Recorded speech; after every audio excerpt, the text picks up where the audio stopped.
Hey, we're on the. That was faster than I thought. Hey, folks, thanks for tuning into the Vamp Podcast. I'm your host, Mike Lafferty. Here is our legally mandated musical intro.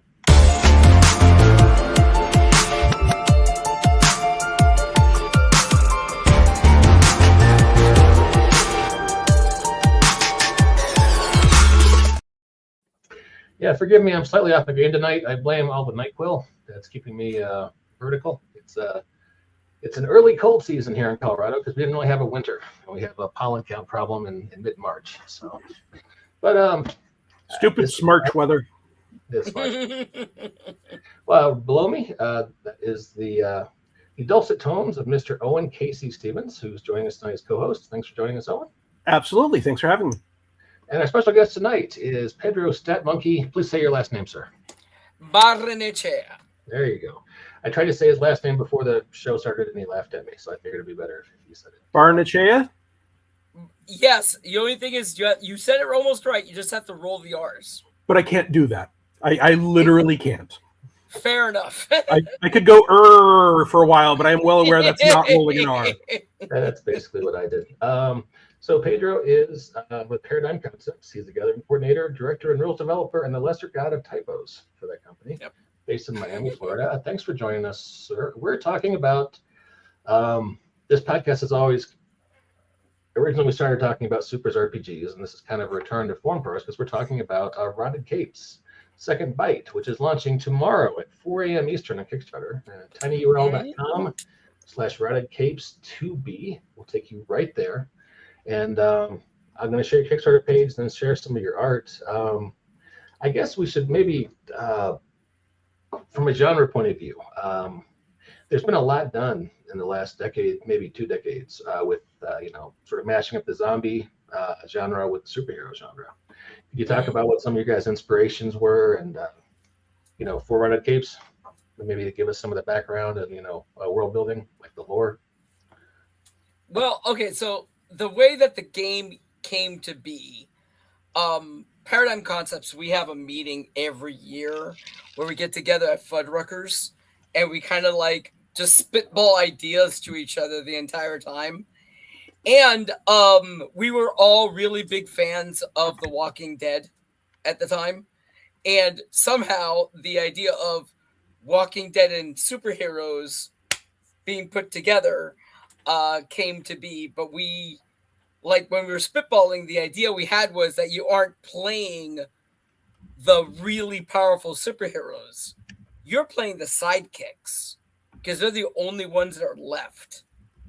So you're playing sidekick and street level heroes. Everybody else got Z'd or got turned into a Super Z.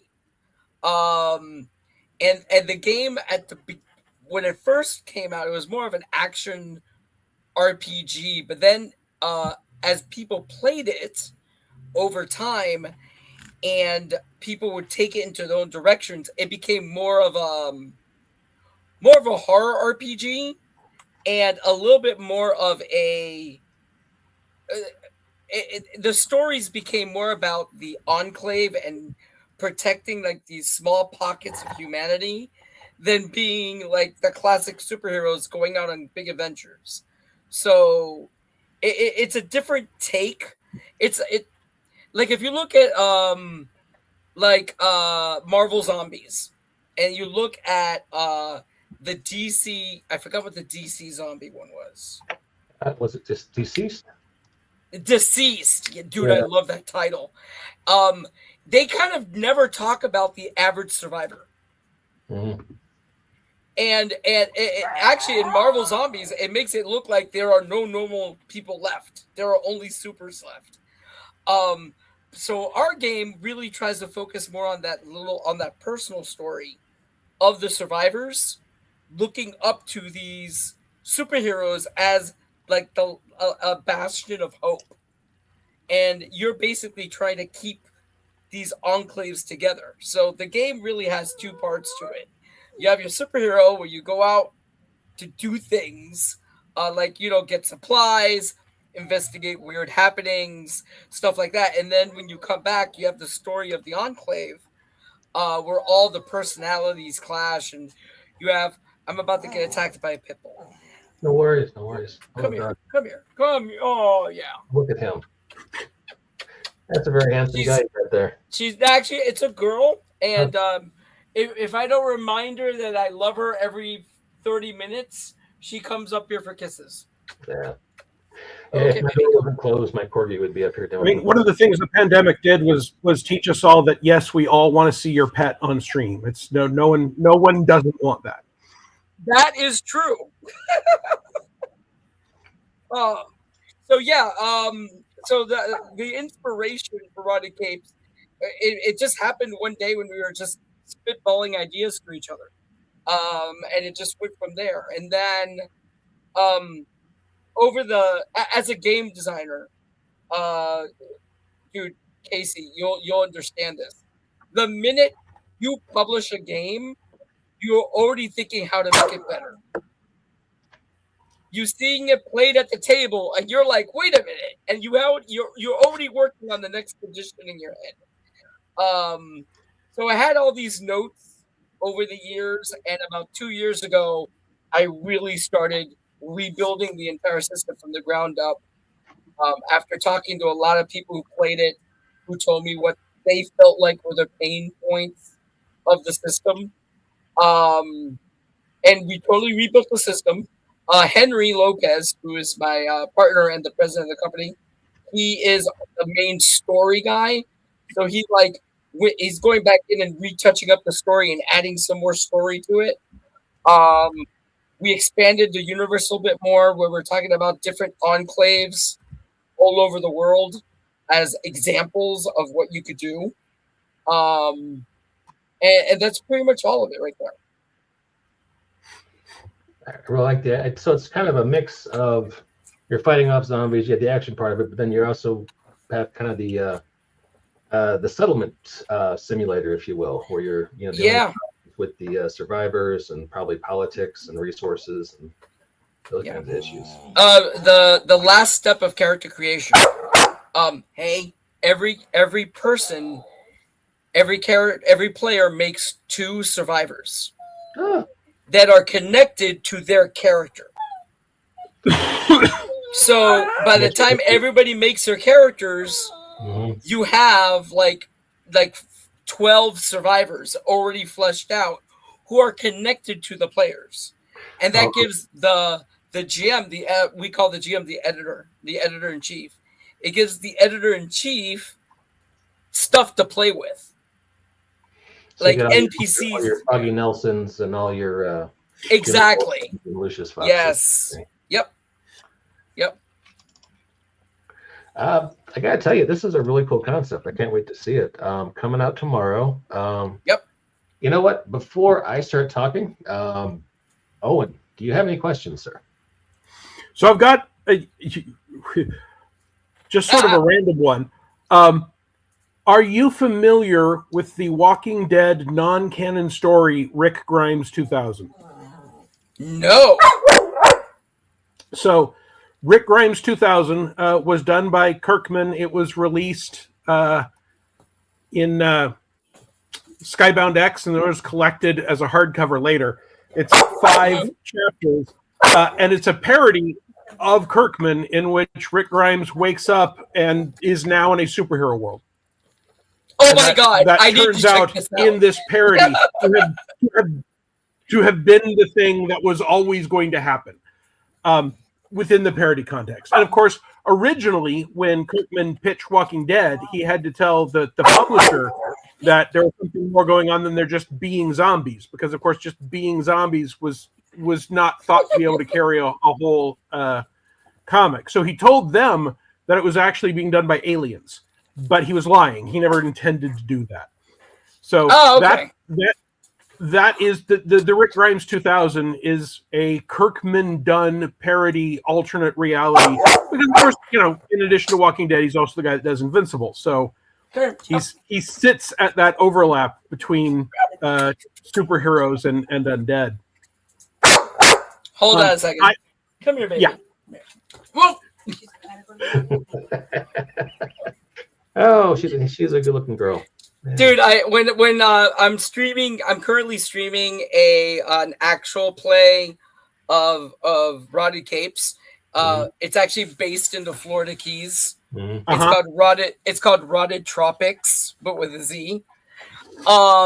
And we have the traditional pit bull attack during the session where she comes over and starts jumping on me. Yep. There. So what were some of the pain points that people told you about when you decided to break down and rebuild the system? Okay. Character creation was a big one. Yeah. Originally, I had a point-based system that you would spend points every step down during character creation. For example, you would have to buy your ability scores, your talents, your powers. And a lot of people, at first, sometimes you end up going back and forth, spending your points. And even though it was super flexible, it completely turned off some players. So what I did was I redid the entire system, and now every step is siloed. One step really doesn't affect the other.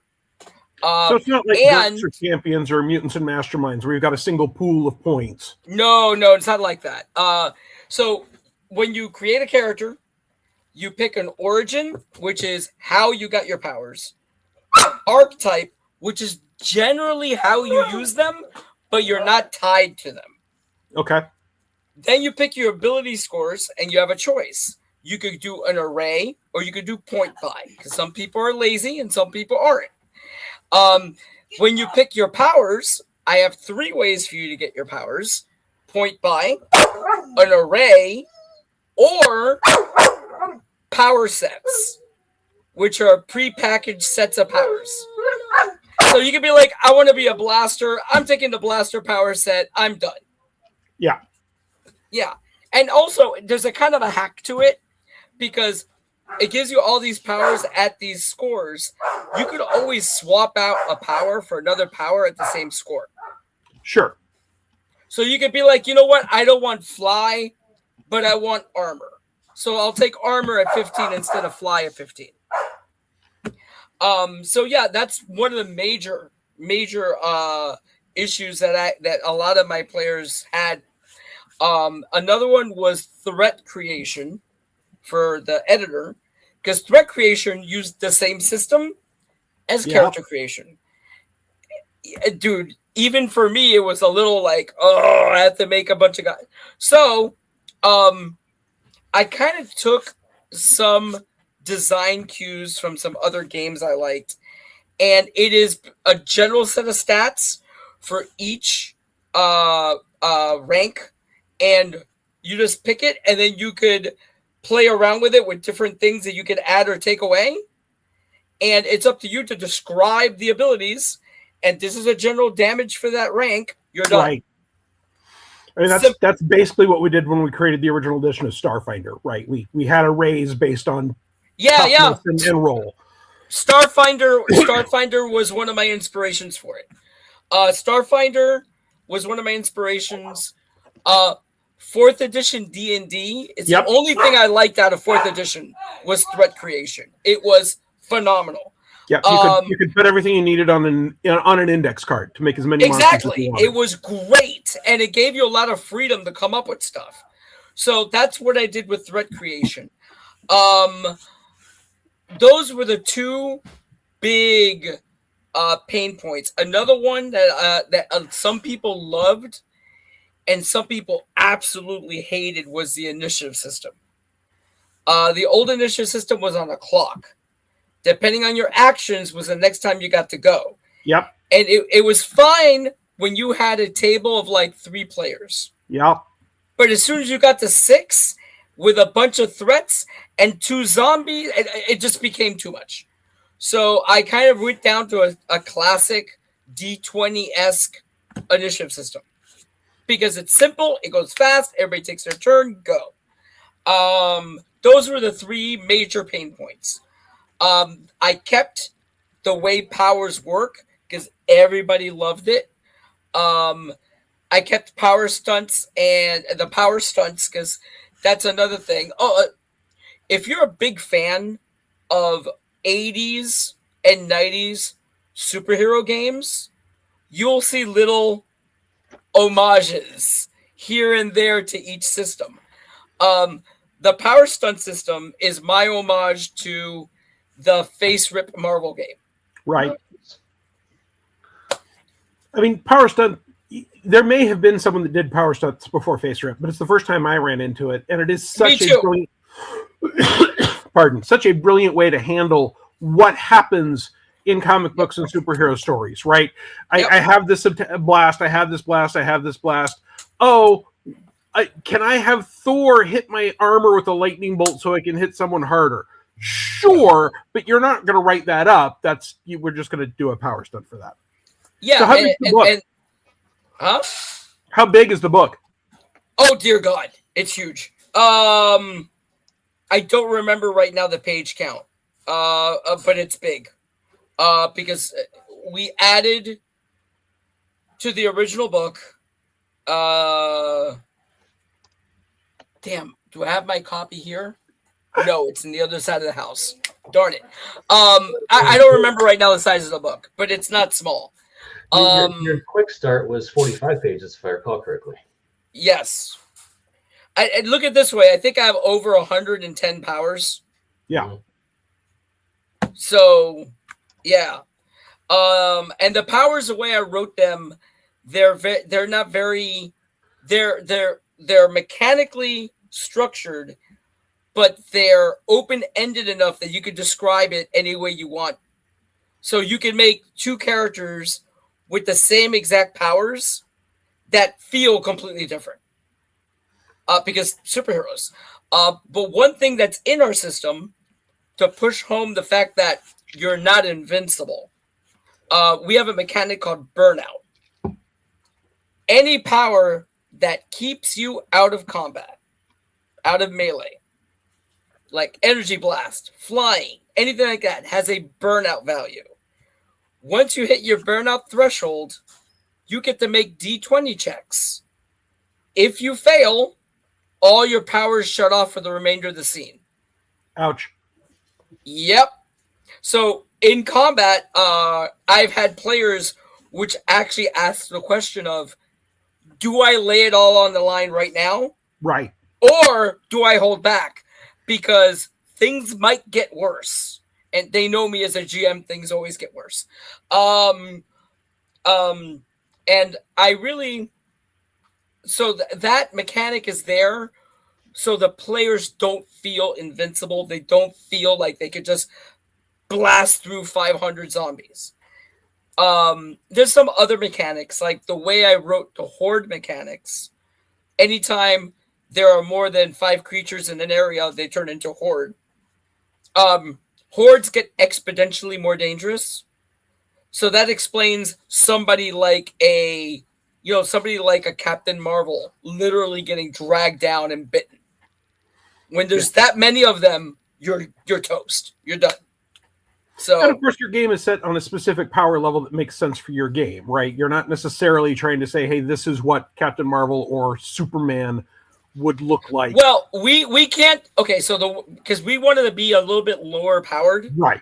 Our highest power would probably be like the boys. That's like our highest level power is like the boys. Now, when you make your character, you are on the low end. You start at rank 2. The reason why you start at rank 2 is because if you take the right talent, you could start with your own sidekick. And they're more trouble. And they're more trouble than they're worth sometimes. So, help me out here. Rank 2, we're talking Daredevil, Batman, yes, Moon Knight, yes. that kind of level. Okay. Hawkeye, Punisher. Hawkeye's a good rank 2. So that's what you're talking about, like that street level, maybe Robin in the beginning of his career type thing. Casey Jones, and then, Force Warrior. Yeah. And now the system goes all the way up. Mm-hmm. You can play all the way up to Omega level, which is like, our equivalent of the most powerful you could be, which is the boys, basically. But it takes if you want to play So when you make your characters, right, the editor in chief can tell you, because they're in the rules, we will cap at A-lister. Once you get to A-lister, you're done advancing. Or you could even say you guys will always be B-listers. You'll advance a little bit, but that's pretty much it. You got what you got. Play on. So even though the system does support a wide range of power levels, you're really it starts you off as a low-level B-lister.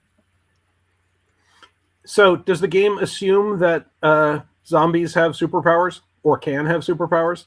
Yes, and not all zombies have superpowers. Only if somebody gets bit and they're either a superhuman or a demigod, they can become a super Z. Everybody else is a normal deadhead. That's what we call normal zombies. All right, so you can have zombie Thor or zombie Superman. That's what you do, essentially. Yeah, but you'll never have a zombie Black Widow.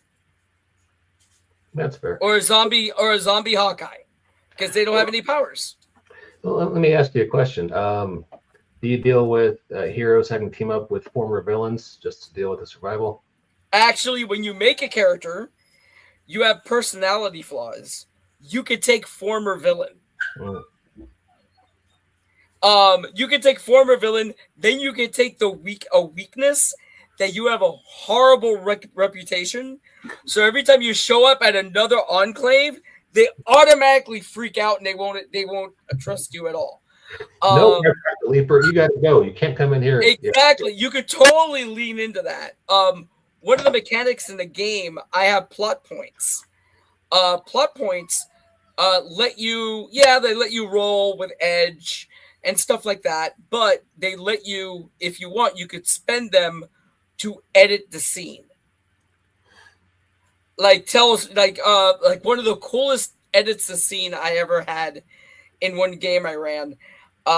It was at Origins 2 years ago when I was playtesting the first version of this game. There was a mall surrounded by hordes of zombies that they had to get into. One of the guys was playing a guy who was an ex-electrical engineer. He went, "Hey, I'm spending a plot point.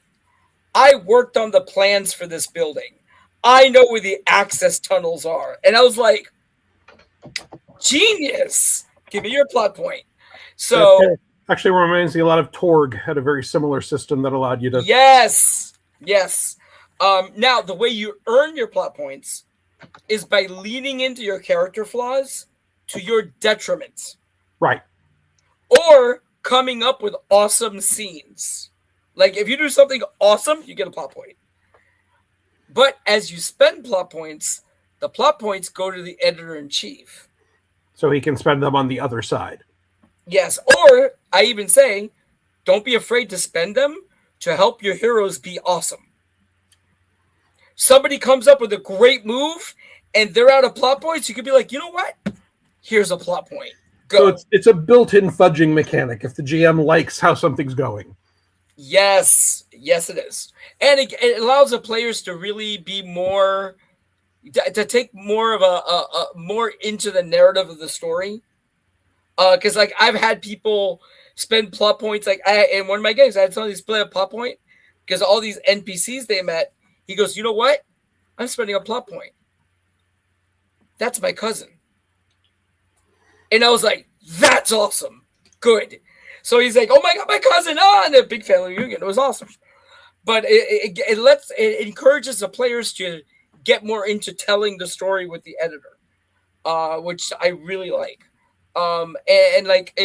Over the years, I've kind of like tried to lean more into narrative mechanics than hard mechanics, even though I'm the one that cut my teeth on D20, printing stuff for D20, that was me for the longest time. I'm still a mechanics guy. My nickname, Stat Monkey.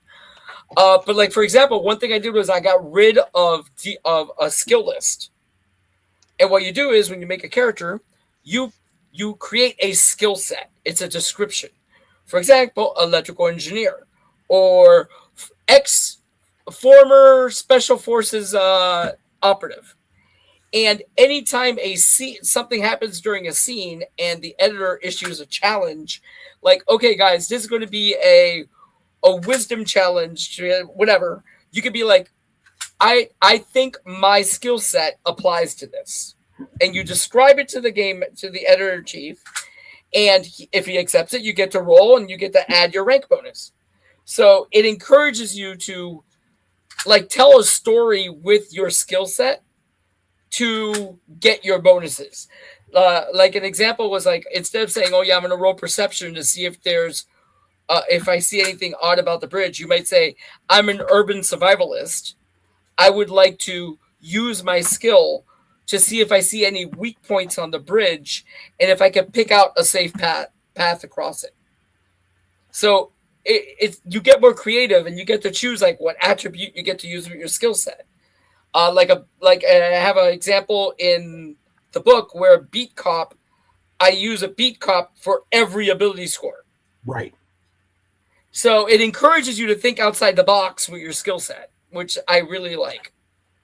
And it kind of gives you a nod to your character's background. So what is your plan for support for the book? So we have already plotted out 3 adventures. Okay. Which I like to call 26 days earlier.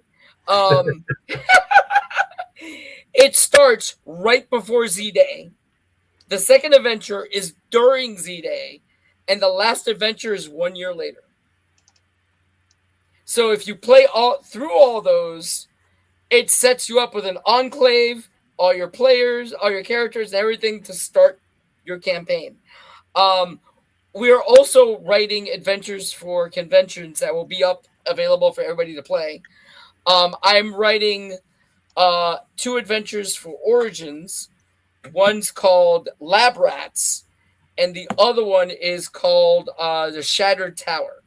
And both of those will be up. So we will be supporting it with adventures and stuff like that.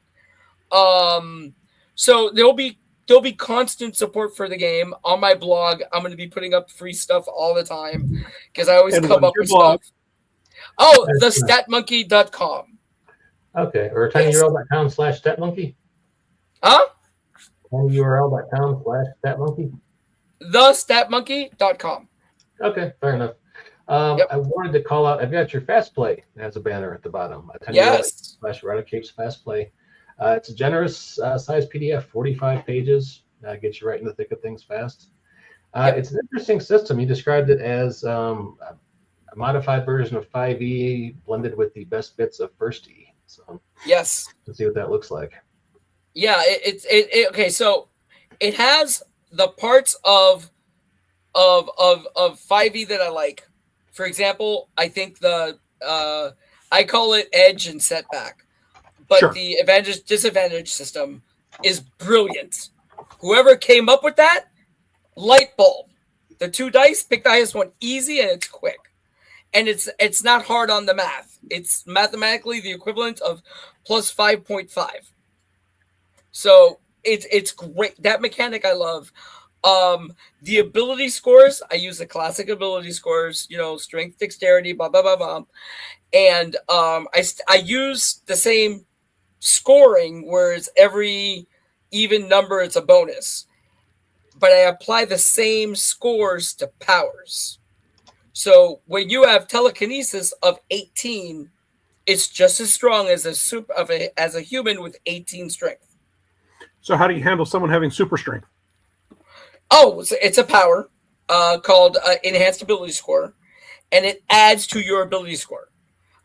Humans that have no training, so there are 2 types of heroes.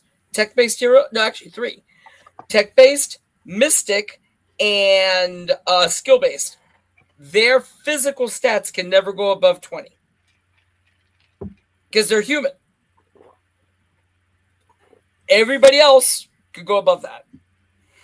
So there's 2 ways to go above 20 strength. You can just put points into strength, or you could also get the enhanced ability score power. And what it does is it adds your score bonus to your strength. So if you have 20, it's +5 to your strength. Right. Yeah. And there's a universal chart that goes all the way up to 40, and it tells you how much you could pick up and all that. Now, I fudged around with what you could lift, because if I would have stuck to pure D20 math, I mean 5th edition math, you'd needed a strength of 2,220 to pick up an aircraft carrier. Right. Yeah, so I changed that. You need a strength of 40. Okay. Yeah. So you did two things. One, you fudged the scale. Well, you altered the scale to match your genre, and then you have both power options that aren't capped by stat and a power that you can tack onto things. Exactly. So you obviously have a very specific setting for this. Yep. Have you considered taking your basic superhero rules and applying them to different types of superhero settings that aren't zombie overrun? You totally can.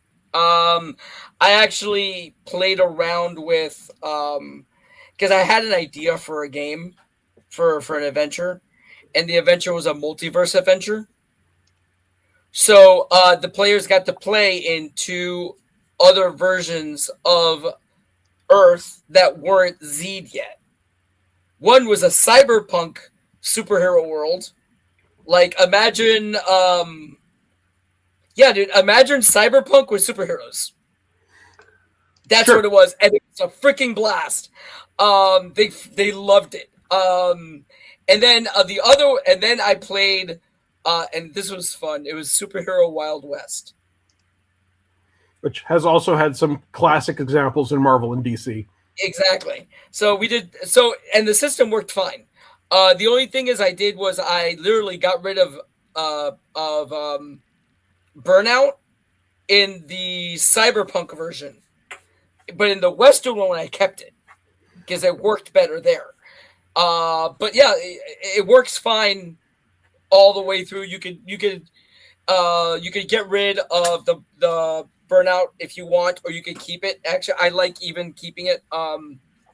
So for every turn that you spend not using your powers, your Burnout ticks down by your rank. Okay.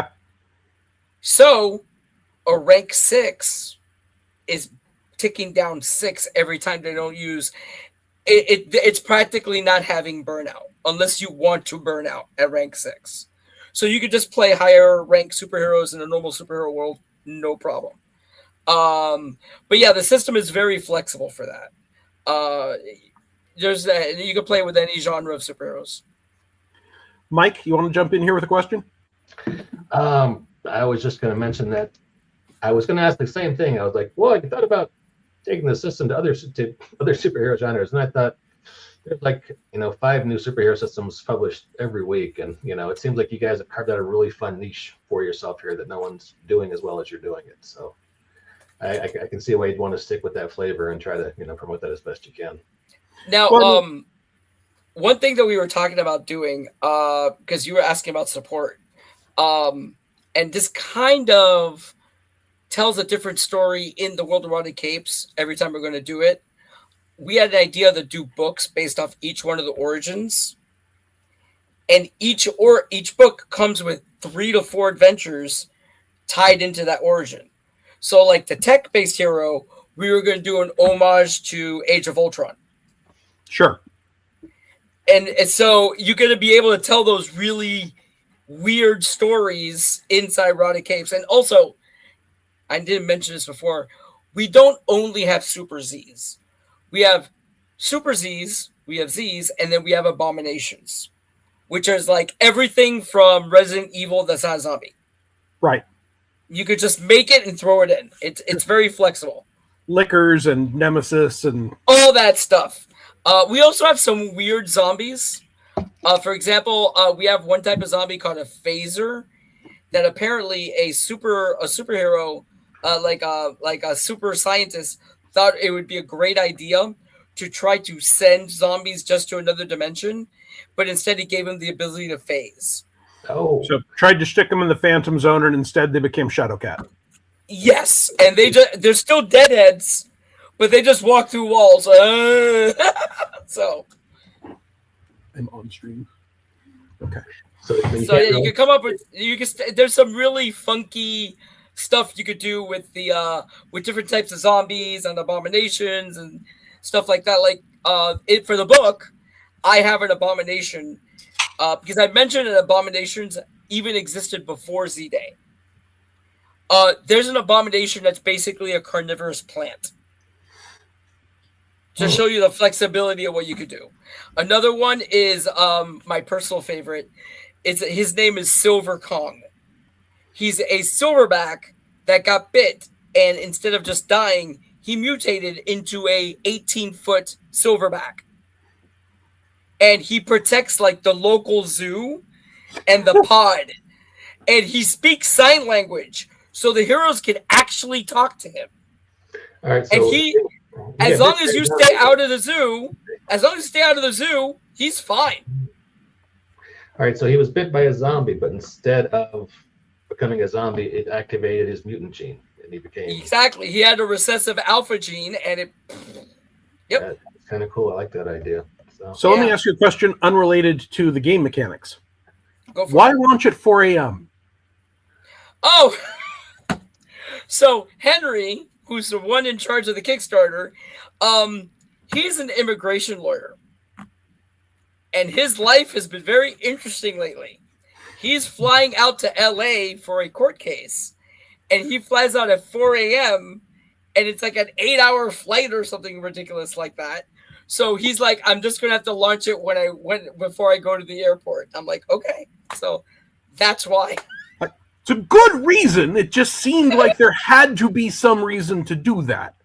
Are you going to be awake at 4 a.m. to watch it launch?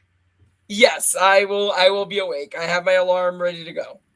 It's almost 11 Eastern time. We should wrap things up. I'm feeling bad. No, dude, relax. It's cool, dude. I sleep like 4 hours and I'm fine. Well, we're coming up on just about. Okay, fair enough. I think Mike is beginning to power down at this point. I'm an old man. Pedro, let me ask you, if you're familiar with the following superhero zombie stories. You remember Evil Ernie from the 90s? Yes. So Evil Ernie did 2 superhero comics, Evil Ernie versus the Superheroes. Really? Yes. Dude, how do I not know this? Hold on. Okay. So there are 2 Evil Ernie versus the Superhero comics. Yeah. Then there's Marvel Zombies. Yep. Then there's the Black Lanterns. Yes, they of had course. that whole. Yeah, I like the Black Lanterns. And then there's Deceased now. Yep. Yeah. So of all of those, well, and as I mentioned, there's Rick Grimes 2000. Of the ones that you've read, what are your favorite? Deceased. Yeah. I like Deceased. Deceased surprised me. Marvel Zombies kind of felt like it was just it was fun, but there was no oh my god twist to it. Well, I mean, it started as a throwaway and was so popular Exactly. they built it up, and they actually backloaded it to Evil Dead. So yeah. I would say DC versus Vampires, 21 to 23. Yeah, that's fair. Yeah. And hold on, the one they currently had recently in Marvel against the Vampires was really good too. Yes, it was. Yeah, that was excellent. That one was excellent. I really enjoyed reading that one. But yeah, another one that I don't know, you guys may not know of. There was a set of novels called X Heroes, which was basically zombie. It came out at the same time we came out with Roddy Capes. I am not familiar with that one. I'll have to look that up. They're pretty good. They're pretty good novels. They're quick reads, but they're like that type, kind of like the world that we have. They're kind of similar. But yeah, great novels. But yeah, Deceased, of those comics, Deceased was my favorite. All right, Mike, you look like you're crashing. Shall we give Pedro one last shot and then let you go lay down? X Heroes, there it is. Yep. You're making me seem like I'm decrepit or something there, sir. X Heroes looks like it's a series by a writer named Peter Kleins. Decent rating. Don't ding me for making you sound decrepit and then have to take your glasses off to read the name of the author. It's not a good look, Mike. But if you guys want to check out like how the game plays, you can check out Stat Monkey Presents on YouTube and on Twitch. I'm live on Twitch every Tuesday night at 8:00. This weekend, tomorrow, tomorrow's interesting for them. There's a character they met before called Old Carlos. So in the keys, I have these people. Everybody refers to them as the kayak men. They go around in kayaks because they're very quiet. They sneak onto islands that are infested and they get stuff to trade. And they found Carlos's kayak floating and decided that they would go into Marathon, which is completely infested, trying to find Carlos. And so that's going to be interesting. But yeah, I have some really cool stuff going on with the Rotted Tropic story. I'm thinking about writing it up like a little like free source book after the campaign wraps up. Yeah. Because I have some mysteries that I haven't even figured out yet. I just thought they were cool. You know how it is. You think something's cool, you throw it in, and then after you're like, how am I going to wrap that one up? At least half the time, if I do that, all I have to do is remind people that this weird thing happened and then listen to the players theorize. Yes. They will come up with something cooler than I will. Yes. I've used that before. But yeah, that's fun. It also, I like it when the players get more, because players get more invested in a story. Sure. When they figure it out. When they piece it together, like, oh, and you're like, yes, that's exactly what happened. But yeah, for sure. One thing about the fast play rules, there's an adventure in there that I wrote called One Bad Day, which it runs you through the combat and everything of the system. So it has everything you need to play, and has all the pre-gens and everything. So people should check out the Fast Play, which Mike has at tinyurl.com, Rotted Capes Fast Play. Your Kickstarter launches at 4 a.m. Everybody does not have to wake up at 4 a.m. You can wake up at 8 a.m. in the morning, log on, buy your book. It'll be greatly appreciated. This one may not say funded in 1 hour, right? Probably not. Might be a little later and a couple cups of coffee later. And then check out the statmonkey.com. Thestatmonkey.com. Yep, that's my blog. And also I created a plugin so I could show my markdown notes for the campaign. Mm-hmm. So if you go there under campaigns, campaign codex, you could read the notes for the campaign, like describing the keys, what's going on, situation, all the NPCs, all the player characters. Their character sheets are there, so you can see those. So yeah, you can check that out too. Sounds awesome. Hey, Pedro, it's been a pleasure talking to you, sir.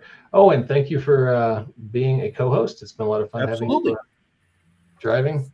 And to all of our listeners and viewers, we will catch you next time on the Banff Podcast. Bye, folks. Good night, everyone.